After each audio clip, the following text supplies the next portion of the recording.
Dajjal menjelang hari kiamat kelak akan muncul seraya membawa tipuan kenikmatan, yang mana dengan hal itu banyak manusia menjadi pendukungnya. Siapa saja pengikut Dajjal di akhir zaman nanti? Mengutip buku Tanda-tanda Kiamat, Tanda-tanda Besar oleh Mahir Ahmad Ash-Sufi, Nabi Muhammad SAW dalam sabdanya kerap mengingatkan kaum muslim atas kehadiran Dajjal. Beliau senantiasa memperingatkan, karena khawatir umatnya terlena akan kesenangan fana yang ditawarkan Dajjal. Selain itu, beliau juga menyebutkan bahwa penipu andal itu adalah cobaan terdahsyat bagi tiap insan yang belum pernah ada sebelumnya. Sebelum berdirinya Israel, cukup sulit membayangkan bagaimana skenario perang akhir zaman yang akan berlangsung antara umat Islam yang dipimpin oleh Al-Masih Ibnu Maryam dengan Yahudi yang dipimpin Dajjal sang Al-Masih palsu. Betapa tidak, selama 2000 tahun, orang Yahudi tersebar di banyak tempat di berbagai penjuru dunia. Mereka menjadi kaum yang tak punya negeri, dan menumpang dari belas kasihan umat lain, terutama umat Islam dan Kristiani. Dari sisi politik, agama Yahudi pun tak disokong kekuatan besar, seperti halnya Islam dan Kristen. Pendek kata, kaum ini tidaklah diperhitungkan. Tapi, di penghujung 1800 mereka mulai menunjukkan diri dan semakin kuat sampai saat ini. Sebuah gerakan bernama Zionisme muncul ke permukaan sejarah dan merancang pendirian sebuah rumah bagi kaum Yahudi. Tapi, bukan ke sebuah lahan kosong, melainkan ke Darussalam atau Yerusalem. Tanah damai tiga agama, yang saat itu masih berada di bawah Khilafah Utsmaniyah.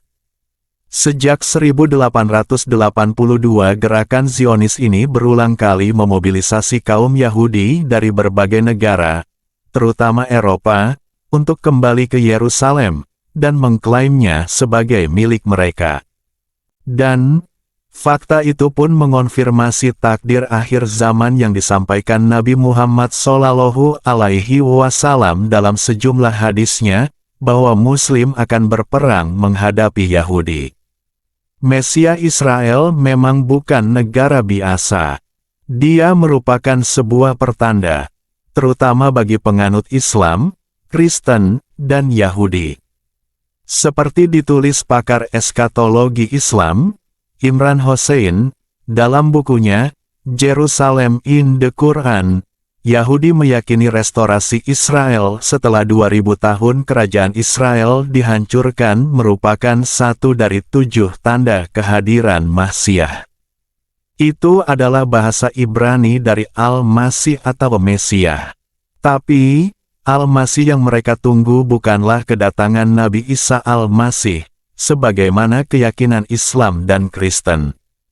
Mereka menunggu Mesias yang lain yaitu Dajjal sang Al-Masih palsu. Dalam buku The Diary of Dajjal, karya Noriega dan Arcenar disebutkan, kemunculan Dajjal dari dulu sudah ditunggu-tunggu kaum Yahudi. Dajjal, Al-Masih palsu, ini akan mendirikan negara Yahudi dan menjadikan umat Yahudi kembali berjaya. Misi mereka menciptakan tatanan dunia baru, The New World Order, yaitu sebuah tatanan duniawi yang dibangun di atas ilusi dan materialisme. Adapun yang menjadi senjata utamanya adalah media massa, pornografi, musik dan film. Inilah yang akan mengontrol sekaligus meracuni pikiran manusia. Ulama asal Trinidad, Syekh Imran Hussein pernah berpidato bahwa Al-Quran dan Rasul-Nya mengarahkan perhatian kita kepada sosok Mesias palsu, yaitu Dajjal atau Antikristus. Mengapa dia dikenal sebagai Mesias palsu? Tidak lain dikarenakan misinya adalah untuk meniru Mesias sejati, yaitu putra Maryam, Nabi Isa, atau yang bagi orang Kristiani dikenal dengan nama Yesus. Ketika Allah mengutus Nabi Isa, Allah mengirimnya sebagai Mesias sejati untuk menjalankan misi memimpin dunia dari Yerusalem sebelum kiamat terjadi. Dalam perspektif Islam, merujuk pesan Rasulullah Shallallahu Alaihi Wasallam yang diriwayatkan Imam Ahmad disebutkan, pada akhir zaman menjelang kiamat Al-Kubro, umat Islam akan memerangi Dajjal dan pasukannya, umat Yahudi, di pintu gerbang Lot, Palestina. Dajjal kelak akan mati di tangan Nabi Isa, alaihi salam. Dalam hadits riwayat Bukhari dan Muslim dijelaskan, Nabi Muhammad Shallallahu Alaihi Wasallam berdiri di depan para sahabat, maka beliau memuji Allah kemudian menceritakan tentang Dajjal. Aku mengingatkanmu dan tidaklah setiap nabi, kecuali mengingatkan kaumnya. Tetapi akan aku katakan padamu perkataan yang tidak pernah dikatakan oleh para nabi kepada kaumnya. Sesungguhnya Dajjal itu bermata satu dan sesungguhnya Allah tidak bermata satu. Dalam hadits lainnya yang diriwayatkan oleh Muslim, Rasulullah Shallallahu Alaihi Wasallam bersabda, akan muncul Dajjal di tengah-tengah umatku. Kemudian Allah mengutus Isa bin Maryam seolah-olah dia, Dajjal, itu Urwah bin Mas'ud, lalu mencari Dajjal dan membunuhnya. Dalam buku Misteri Dajjal, karya Wiyanto Sud disebutkan, pada akhir zaman nanti Imam Mahdi dan Nabi Isa akan bersekutu memerangi Dajjal dan Yahudi.